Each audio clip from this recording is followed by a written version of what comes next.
You ever sing to yourself? As I've been thinking about this Sunday sermon, I've been singing to myself. Sounds a lot better when I sing to myself, but I've been kind of humming in my head, the joy of the Lord, the joy of the Lord will be my strength. And I was thinking about that. It's kind of peppy and upbeat and exciting, and it's sung with a hint of thankfulness and joy in our hearts. And I got thinking about that idea of joy, and I was reminded of a little song that a visiting speaker shared with us many years ago at the congregation I was at the time. And it was simply this: J-O-Y, J-O-Y, surely it must be Jesus first, yourself last, and others in between. And when I think about that idea of joy, and I tie that into the joy of the Lord that I've been humming in my head as I prepare for Sunday morning sermon on singing, that's kind of what our song service is when we're singing out. It's Jesus first. We're singing to Christ. We're singing to God the Father. We're glorifying Him in what we do. Others, when we sing, others become the beneficiaries of our singing.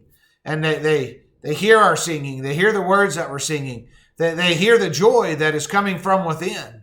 And it's an encouragement, a benefit to them. And then last but not least, in the J-O-Y idea, is ourselves. We benefit from that as well. It's to the glory of God. Others are benefiting from our singing, and we also get some benefit. I pray that you're making plans now to be with us this coming Sunday morning and our 10:30 worship hour as we talk about the joy of singing in our worship assemblies. Remind you that Bible class starts at 9:30, worship at 10:30.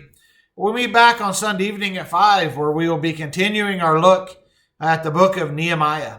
Also, Sunday evening, after evening services, will be fireside for all of our 6th through 12th graders. Look forward to that wonderful time of fellowship. And then just a little bit further out, I'd like to remind everybody that next Wednesday we'll be having a combined service in the auditorium. It'll be a singing and devotional service.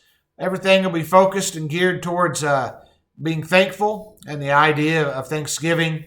There'll be no classes that night for any ages. And we'll all be joined together in the auditorium for a time of singing and thankfulness to God. You know, I pray that you're having a good Friday. I pray that you're making plans now to be with us this coming Sunday. And I pray, as always, that the Lord will be glorified in all that you do today. Have a great Friday.